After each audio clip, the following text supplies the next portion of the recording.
Jonathan, this one is for you. The video that you posted sounded very much like an American woman who had learned Danish, but not a native speaker of Danish. So I guess I'll say a few sentences in my Danish, which is a native speaker of Danish, but I haven't spoken it on a daily basis in many years.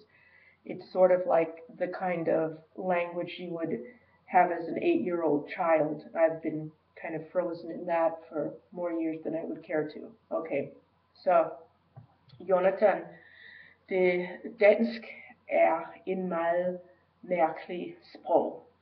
Det lyder ikke som de andre skandinaviske sprog, fordi dansk er meget flad. Nordmænd og svenskere, de synger, når de taler, men danskere, de er ligesom som umusikalt, som slags amerikaner. Folk fortæller os, vores sprog lyder meget nemt til hollandsk, og jeg kan fortælle dig, som en, der taler dansk, det er næsten umuligt for mig at pronuncere intet på hollandsk. Hollandsk har en meget, meget speciel måde at udtale ord på, da selvom jeg har det der mærkelige lyd på min sprog og min stemme, der man får fra dansk, hollandsk er endnu mere mærkelig. Så når jeg siger, at de andre skandinaviske folk synger, jeg kan måske prøve at udtale en sætning, som om jeg var svensk.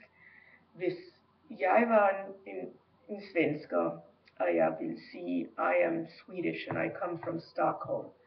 På dansk, det vil lyde som in Danish, it would sound like, jeg er svensk, og jeg kommer fra Stockholm. Men når svenskerne siger det, but when the Swedish actually say it, det lyder til mig, it sounds like to me, jeg er svenske, og jeg kommer fra Stockholm.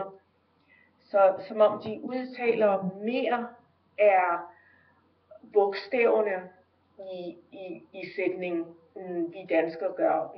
Vi sluger meget mange af vores ord. Nå, det var nok, det er godt nok en grim nok sprog, I at høre på. Men det her er, hvordan det lyder, når en amerikaner taler dansk. So I just wanted to say that's what an American who's a native speaker of Danish sounds like.